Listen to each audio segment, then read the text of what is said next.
السلام عليكم ورحمة الله تعالى وبركاته كسو دوادا جنالكيga Firdaws isku filan waa mar kale iyo new video beliis haddii ay tahay markii kuugu horeysay oo janaalka soo booqato waxaan kaa codsanay inaad iskaraab garayso asxaabtaada kale lasii wadaagto oo ku mahadsantaa daawashada muuqaalkan beliis haddii ay tahay markii kuugu horeyso oo janaalka soo booqato waxaan kaa codsanay inaad iskaraab garayso haddii aad hore noola joogi jirtana aad iyo aad u mahadsantahay beliis videoga noo like gareeya siina share gareeya asxaabtiina kale lasii wadaaga aad iyo aad idinkaga mahad celinaya walaalaha igu cusub aad iyo aad idin soo dhaweynaya soo dhawaada ayaa idin leeyahay walaalahii la joogi jirana waa mahadsantihiin qalbiga ayaa ku qorantihiin dhammaantiin soo dhawaada ayaan idin leeyahay maanta waxaan rabaa insha allahu tacaala inaan ka hadlo sharci cusub oona hore u jiri jirin oo hadda kusoo kordhay xagga iqaamaadka insha allahu tacaala hadduu ilaah yiraahdo maanta waa subax jimco mubaarak ayaan idin leeyahay ilaahay subxaanahu watacaalaana jimcahan jimcihiisa nabad iyo caafimaad allah nagu gaarsiiyo salliga nabiga habadina sala allahu calayhi wasalam suuratu kahfina hala aqrina insha allahu tacaala intii yaqaano suuratu kahfi aqriyan biidn illaahi tacaala soo dhawaada ayaa idin leeyahay wadankan dhowr maraa horta aan kasoo hadlay iqaamooyinka sida lagu qaato iqaamada qofka markuu cusub yahay laawi ayaa lagu qaadan jiray qof inuu dalxiis ahaan ku qaato oo markuu imaadaba dalxiis ahaan ku qaato iyo inuu ku qaato intuu cunug iskool dhaqsiba geysto uu tarabiya tacliin ku qaato kadib cunuguu rabo azhar geysan jiray laakiin hadda waxaa maqlay arrin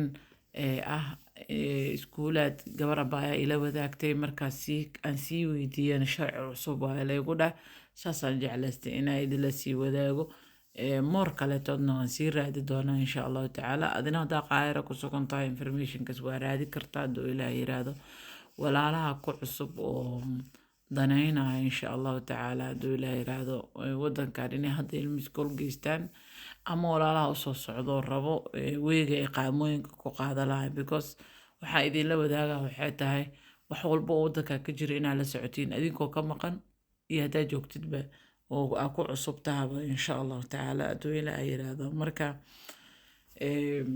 abaayada ii sheegtana khayra dhammaan allah siiyo walaadeeda allaha xifdiyo iqaamada awalka hore iskoolaha cunug tarbiya tacliina gey jirtay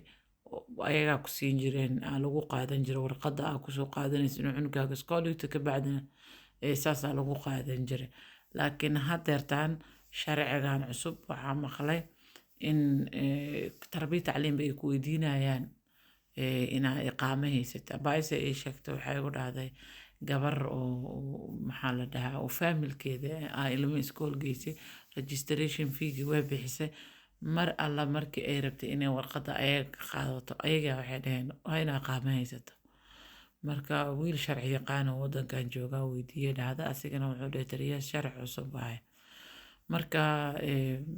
walaalaha ilmaha iskoolada geysanaya insha allahu tacaala tarbiya tacliinta intaanan bal iskool fiiga lagaa qaadanin registrationka fiiga lagaa qaadanin iskool fiiga waxaa ka horeeya horta cunugana iskoolka qortid kun ganiyayna qaadaan inaa iska hubisid bal insha allahu tacaala saysan lacagtaas fiiga ayna kaaga gubanin midda labaadna haddii ay run noqoto arrinkaas oo iqaamo laysweydiinayo tarbiya tacliin wadankan ilamaaha in dad badan ay imaan doonaan ilamaha dad badanoo hadda joogan inay sii joogi doonaan oo ku cusub because maxaa yeelay dadku ilmaha waxay u baahan yihiin waxbarasho laazim marka haddii iqaamo lagugu xiray weygee aa ku joogaysaa waxbarashada iskool ilmahaba gees dhig sidee ku joogay maadaama wadanka iqaamo la-aan aan la joogi karin sharciyo cusubna ay soo baxeen sideebaa ku joogi karaysaa adoo safe ah because siyaaxiga sidaa ognahaba qofuu ilaahay uga soo qaada ma sheegi laakiin sanad kadib waxaa la dhahaa wadanka iskaga bax soo marka siyaaxi 2 maraa soo qaadatay kadibna waxaa lagu dhahaa wadanka iskaga bax mar walba miyaa baxaya soo galaysaa ama qof awooda ku aadada kasoo inuu jiro soo marka ilmihii waxay u baahan yihiin inaa waxbarasho geysid hooyooyinka waxay samayn jireen azhar ilmaha geysanayo hal cunugay waxay gey jireen tarbiya tacliin then kadibna waxay samayn jireen saasi waxay ku geejisan jireen ilmaha kaleetood azhar ku keeni jireen. marka hadda laakiin sheekadaas way dhamaatay sidaa maqlay. ilaahayna waxaan ka rajaynayaa hooyooyinkan iyo aabayaashaba ilaahay dartiisu soo haajiray ilmahooda la raadinayo inay diinta islaamka ay u bartaan caqiida saxa ay ugu barbaaraan inuu ilaahay subxaanahu watacaala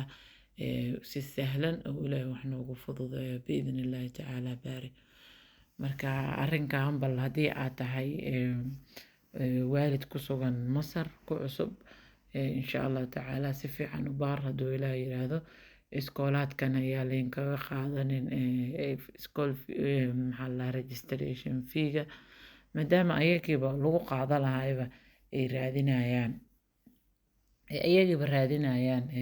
iqaamo ay ku dhahayaan iqaamo keen. marka su-aasha isweydiinta mudan waxay tahay sidee masar loogu noolaanaya haddii tarbiya tacliinta ayada lagu qaadanaya iqaamada ayadoo ay iqaamo ku weydiinayso sidee iqaamo lagu qaadanaya calaama su-aalaha saaran. marka siyaaxiga keliya oo qofku wuxuu qaadan karo siyaaxigana 2 mar haddii la siiyo kadib dadka qaar maasha allah inkastoo baayaal ila soo xiriiray ilaa 3 sano qaadanaya jiraan ilaa dadka qaar aniga aqaano 5 sano qaateen ee wadankan ay jiraan uun ka bax la dhihin qofka kugu soo aado ayaa sharciga wadankan aan gacanta ku hayo. marka ilaahay subxaanahu watacaala allah noo fududeeyo.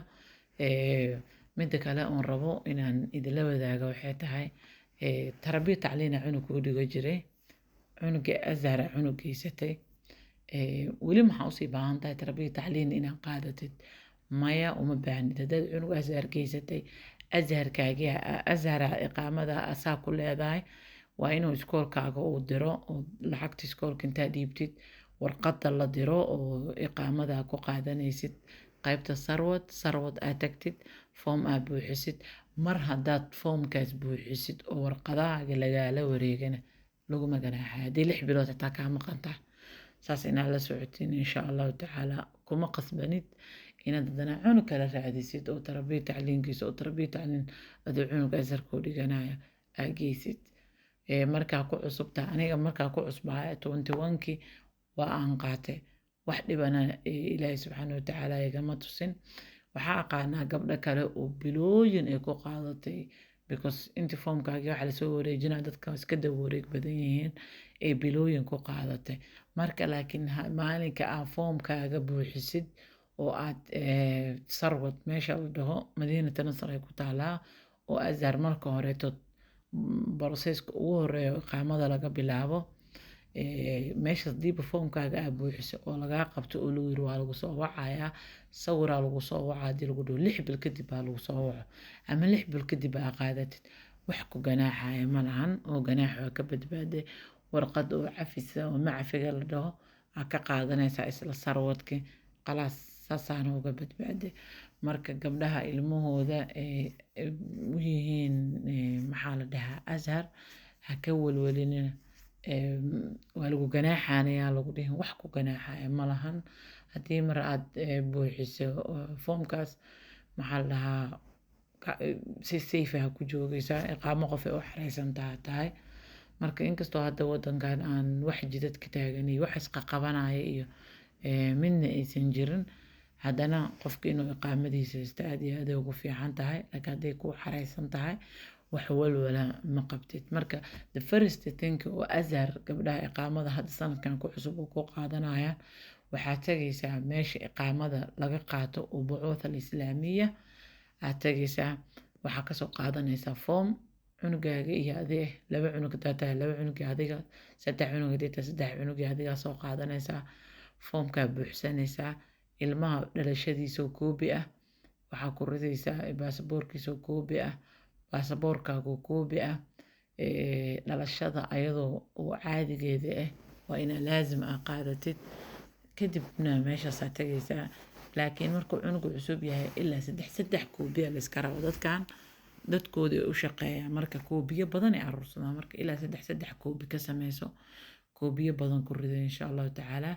originalka baasaboorada originalka iyo dhalashadana qaado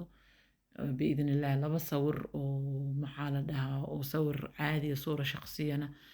قاعدة تصوير عادية إن شاء الله تعالى أنت سكليا لقا قبها هيا كدب ولا قبنايا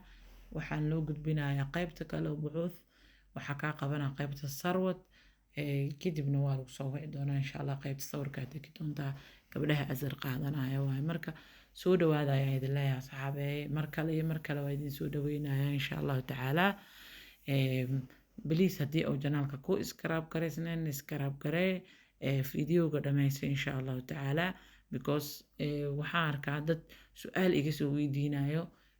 fideoga wixii aan ku sheegay laftarkiisa ay su-aal soo qoraan marka taas waxaa caddeyn u ah inayna fideoga daawada insha allah siina sheer gareeya dad iskaraab kuwana iskaraab gareeya